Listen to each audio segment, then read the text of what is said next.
happening. We've had some reports from Congo, Nigeria, and even Syria, although it's very mixed reporting on Syria, and I'm not sure how true it is there. But I wondered, if you could explain Sure. what's going on. So, the persecution of Christians, and it really dovetails wonderfully with what we're talking about, because it's part of the continuum. The persecution of Christians by Muslims has always been there from the very beginning, because most of Muslim lands are in Christian territory.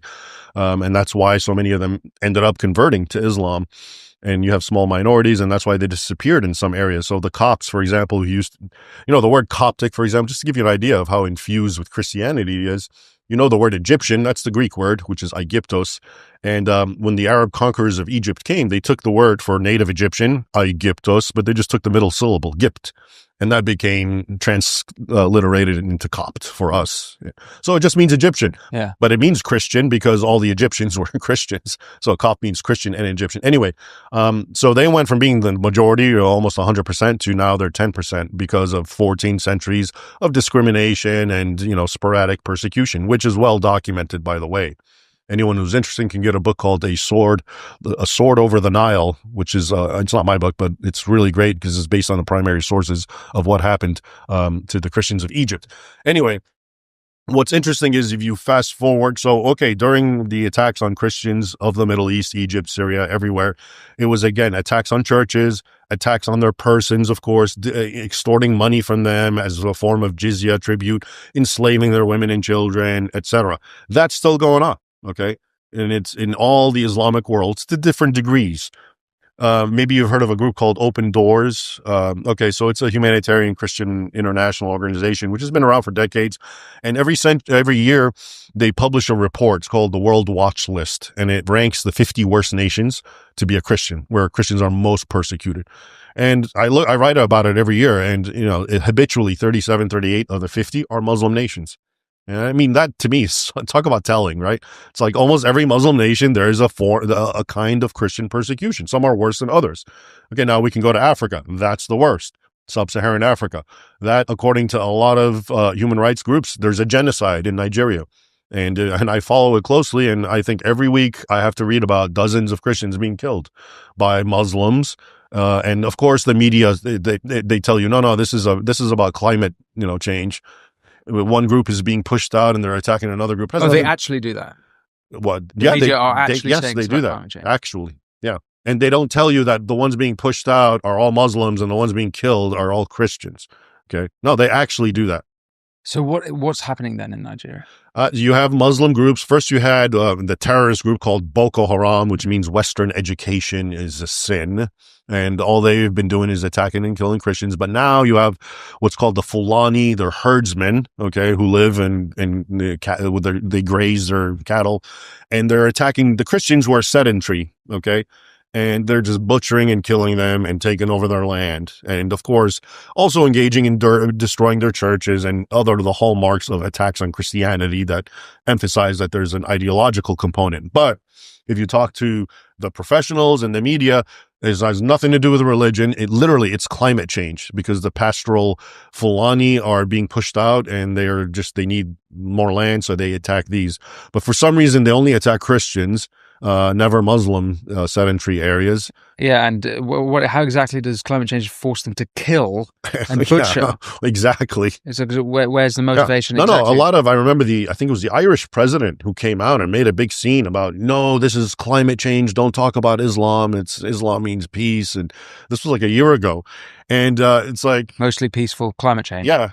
And then the next day, Muslims attack a church in Nigeria and kill like 50 people. And all of a sudden that too is not about religion. I've really followed this, and the acrobatics they play to just make you think this isn't about religion are amazing, even though it's so obvious about religion. I once quoted a black nun from Nigeria, who's like, it's hard for us not to believe this is about religion when they're dressed in black, screaming Allah Akbar and break the cross, and you tell me it's about climate change. So that's Nigeria, but in sub-Saharan Africa. In Nigeria, do we have a sense of the death toll? I've seen various reports, and it apparently got really, really bad starting around 2009, and has been going on and off. But I would say, maybe 70,000. Yeah, just butchered. And what has the Christian response been to that? The Nigerian Christian? Or Nigerian or the greater Christian? The greater Christian response is it's not happening, and there's nothing to see here. Black lives apparently only matter if they're not Christian. It's one of those things where if it was the opposite, if this was, let's say, Muslims being killed by Christians, this would be on the news nonstop. Everyone would know about it, But such as it is, and again, why do you think that the Christians don't care about this? I mean, I think to a great degree, a lot of them don't know. So they're basically just misled by the media that they trust. Fox News isn't going to talk about this either, right? So for whatever reason, this isn't a topic for them. But I'd have hoped that the Church of England or the leaders of the churches who do know about it, right. They absolutely know about it, would be every single day. But every single church service, they'd be praying about it. Also, a lot of these churches don't want to antagonize Muslims, and they're more excited and more proud about holding hands with a Muslim imam and showing their wonderful, ecumenicism reach out. So a lot of them don't want to. Pope Francis, he writes encyclicals about this and that. How about Christians being butchered left and right? Any word on that? Nope. We don't want to talk. So again, you have to understand that amongst Christians of all denominations, there's this political correctness, this need to make Muslims look good, and et cetera, et cetera.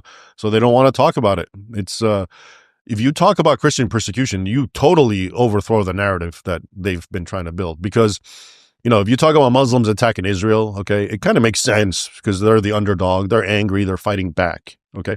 But if you look at the Muslim world and you realize Muslims are dominant there and they're persecuting their tiny minorities simply because of religious differences, because they're not Muslims, then you start realizing, okay, so Muslims are just intolerant. And maybe this isn't about what's happening in Israel. Maybe this is just something among them. So that I've noticed, and I've been following this and writing about it a lot. Muslim persecution of Christians has been one of those most no topics. We don't want to go there. Because there's no rationale to it. Muslims attack Israel, Muslim bomb Western cities. Oh, they have grievances. Oh, this, oh, that. But if you find it's an institutionalized discrimination and persecution of minorities simply because they're not Muslim, how do you get around that? Well, the way you get around it is you don't talk about it. And you put that back to that Quran that you cited earlier about the people of the book. And yeah. That's one of the verses. Fight the people of the book, Quran 929. But there's others in the Hadith telling you how to treat Christians. If you see a Christian or Jew, you have to push them against the wall. Don't say salam, don't say hello to Christians and Jews. All sorts of things. You have to hate them, even though you have to live with them, et cetera, et cetera. So yeah, it all traces back to these scriptural injunctions.